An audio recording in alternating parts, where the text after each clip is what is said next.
বৃন্দাবনে ৩ দিন থাকলে আমাদের কাছে ২ দিন সুযোগ থাকছে ভোরবেলায় প্রেমানন্দজির দর্শনটা করে আসার। ওনার দর্শন পেতে চাইলে ভোর ২:৩০টার মধ্যেই পৌঁছে যেতে হবে। তারপর সেখান থেকে ফিরে এসে সকাল সকাল আপনারা বেরিয়ে পড়বেন।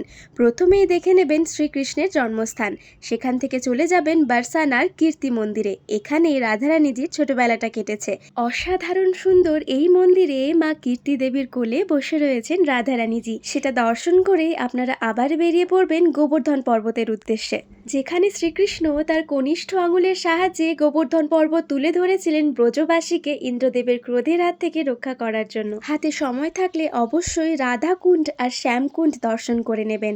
তারপর বৃন্দাবনে ফিরে এসে সন্ধেবেলায় আপনারা চলে যাবেন ইস্কনে। ইস্কনে যে আরতিটা হয় সেটা দেখে আপনারা সকলেই মুগ্ধ হয়ে যাবেন। আমরা যেহেতু দামোদর মাসে বৃন্দাবন গিয়েছি, তাই প্রত্যেকটা মন্দিরে প্রচুর পরিমাণে ভিড় রয়েছে। তারপরেও রাধারানীজির কৃপায় সবকিছুই দর্শন পেয়েছি খুব সুন্দরভাবে।